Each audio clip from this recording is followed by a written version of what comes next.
നമ്മൾ ക്രിസ്ത്യാനികൾ ഏറ്റവും കൂടുതൽ സന്തോഷത്തോടെ ആഘോഷിക്കുന്ന ആഘോഷങ്ങളിലൊന്നാണ് ക്രിസ്മസ്. ക്രിസ്മസ് എന്ന് പറഞ്ഞാൽ തന്നെ പുൽക്കൂടും ട്രീയും സ്റ്റാറും ഒക്കെയാണ് നമ്മുടെ മനസ്സിൽ.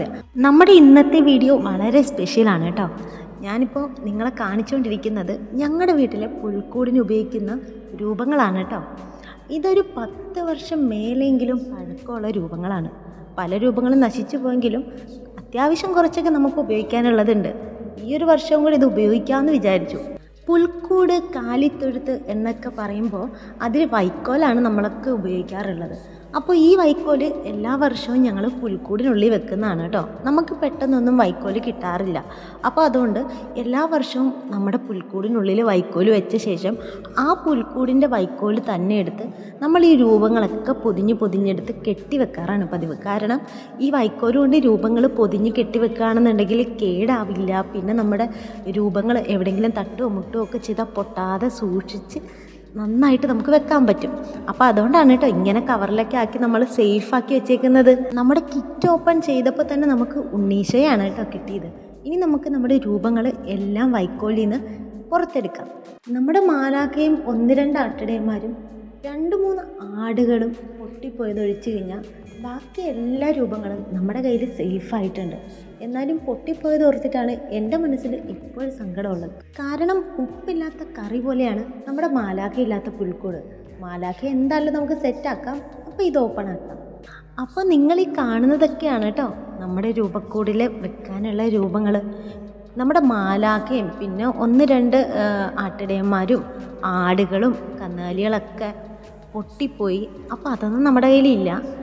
അപ്പോൾ നമ്മുടെ ഉള്ള രൂപങ്ങൾ നന്നാക്കി നമുക്ക് ഈ വർഷം ഒന്നും കൂടെ ഉപയോഗിക്കാമെന്ന് വിചാരിച്ചിട്ടാണ് പുതിയതൊന്നും വാങ്ങിക്കാൻ കേട്ടോ. 10 വർഷം മേലെ പഴക്കമുള്ള രൂപങ്ങളാണ്. എന്തായാലും നമുക്കിതൊന്ന് മോഡിഫൈ ചെയ്തെടുക്കാം കേട്ടോ. ഇനി നമ്മുടെ ഈ പഴയ രൂപങ്ങൾ പുത്തനാക്കി എടുക്കണ്ടേ? അതിനായിട്ട് പെയിൻ്റ് അടിക്കണം. പെയിൻ്റ് അടിക്കാൻ വേണ്ടിയിട്ടാണ് കേട്ടോ ഈ പെയിൻ്റ് എല്ലാം ഇങ്ങനെ നിരത്തി വെച്ചിരിക്കുന്നത്. നമ്മുടെ രൂപങ്ങളൊക്കെ കുറേശ്ശെയായിട്ട് കേടായിട്ടുണ്ട്. അതായത് നമ്മുടെ പെയിൻ്റൊക്കെ പോയി കുറച്ച് ഇതായിട്ടുണ്ട്. അപ്പോൾ നമുക്ക് അതൊക്കെ പെയിൻ്റ് അടിച്ചെടുക്കാം കേട്ടോ. നമ്മൾ വൈറ്റ് പെയിൻറ്റിലാണ് തുടങ്ങിയതെങ്കിലും പല കളറുകൾ ആവശ്യമുള്ളിടത്തൊക്കെ അടിച്ച് നമുക്ക് ഈ രൂപങ്ങൾ മൊത്തം ഒന്ന് സെറ്റാക്കി എടുക്കാം. ഓരോരോ രൂപങ്ങളെടുത്ത് പെയിൻ്റ് അടിക്കാമെന്ന് പറഞ്ഞു കഴിഞ്ഞാൽ നല്ല മെനക്കേടുള്ള പണിയാണ്. നമുക്ക് നല്ല ക്ഷമ വേണം. കാരണം അങ്ങോട്ടും ഇങ്ങോട്ടും കളർ മാറിപ്പോകാൻ പാടില്ലല്ലോ. വൈറ്റുള്ളിടത്ത് വൈറ്റ് അടിക്കണം, റെഡുള്ളിടത്ത് റെഡ് അടിക്കണം. അങ്ങനെ വേണ്ടിടത്ത് വേണ്ട കളർ തന്നെ കറക്റ്റായിട്ട് അടിച്ചു കൊടുക്കണം.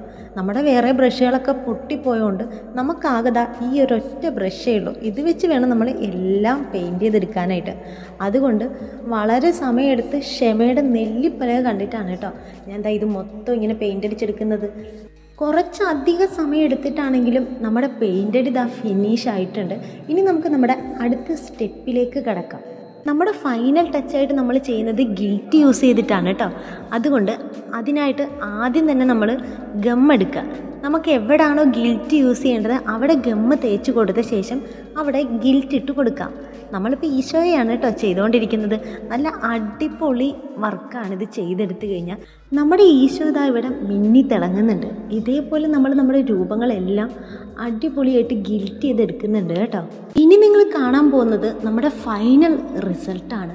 നല്ല അടിപൊളിയായിട്ട് മിന്നി തിളങ്ങുന്ന നമ്മുടെ പുൽക്കൂട്ടിലെ രൂപങ്ങളാണ് കേട്ടോ നിങ്ങളിതായി കണ്ടുകൊണ്ടിരിക്കുന്നത്. എനിക്കെന്തായാലും ഒത്തിരി ഇഷ്ടമായി. ഞാൻ തുടങ്ങിയപ്പോൾ ഇത്രയും പ്രതീക്ഷിച്ചില്ല എങ്കിലും ഫൈനലി എനിക്ക് ഒരുപാട് ഇഷ്ടമായി.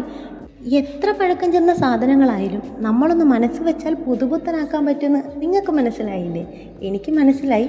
അപ്പോൾ നമ്മുടെ പുൽക്കൂട്ടിലേക്കുള്ള രൂപങ്ങളൊക്കെ സെറ്റായി. ഇനി പുൽക്കൂട് കൂടി ആയിക്കഴിഞ്ഞാൽ നമ്മുടെ ക്രിസ്മസ് അടിപൊളിയാകും. അപ്പോൾ എല്ലാവർക്കും അഡ്വാൻസ് ഹാപ്പി ക്രിസ്മസ്.